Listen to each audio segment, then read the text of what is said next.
അങ്ങനെ തൊഴുത് കഴിഞ്ഞ് ഞങ്ങൾ ദേ അവിടെ വെയിറ്റ് ചെയ്തിരിക്കുവാണ്. അവർ രണ്ടുപേരും മണി കിട്ടാൻ വേണ്ടിയിട്ട് പോയിരുന്നു. കടലിൽ കൊണ്ടുപോയില്ല എന്ന് പറഞ്ഞ് ചെറിയൊരു പിണക്കത്തിൽ ഇരിക്കുകയായിരുന്നു. വീഡിയോ കണ്ടപ്പോൾ ആൾ ഹാപ്പിയായി. നമ്മൾ ഇരുന്ന സ്ഥലത്ത് നിന്ന് നേരെ നോക്കി കടലിൽ കാണാം. പക്ഷെ അത് പോരല്ലോ, കടലിൽ ഇറങ്ങണം. ദേ ഈ കാണുന്ന ജനത്തിരക്കിനിടയിലൂടെയാണ് നമ്മൾ കടലിലേക്ക് പോവേണ്ടത്.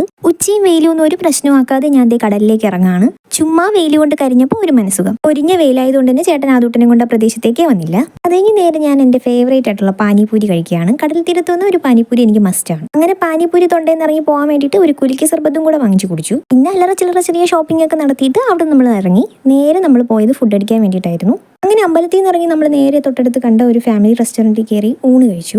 7-8 കൂട്ടം കറികളും പായസവും ഉണ്ടായിരുന്നു. അവിടെ നിന്ന് തന്നെ ആദപ്പനി ഒന്ന് ഫ്രഷ് ആക്കി എടുത്തു. നമ്മൾ റെസ്റ്റോറൻറ്റിൽ നിന്ന് ഇറങ്ങിയപ്പോൾ തൊട്ടടുത്തുള്ള പറമ്പിൽ 2 ഒട്ടകം. പിന്നെ വീഡിയോ എടുക്കുമ്പോൾ അവരും കൂടി ഇരുന്നോട്ടെ എന്ന് വിചാരിച്ചിട്ട് അവരുടെ 2 ഷോട്ടും കൂടി എടുത്തു കൊടുത്തു. പിന്നെ ഒരു നീണ്ട നേരത്തെ യാത്രയ്ക്ക് ശേഷം വീണ്ടും ഇറങ്ങി ചായ കുടിച്ചു. പക്ഷേ ഇപ്പം കണ്ട ചായ എനിക്ക് കുടിക്കാൻ പറ്റിയില്ല. എൻ്റെ കൈ കൊണ്ട് തന്നെ തട്ടിമറിഞ്ഞു വീണു. അപ്പോൾ ഇത്രയുള്ള വീഡിയോ എല്ലാവർക്കും ഇഷ്ടമെങ്കിൽ ലൈക്ക് ചെയ്ത് സബ്സ്ക്രൈബ് ചെയ്ത് സപ്പോർട്ട് ചെയ്യണേ.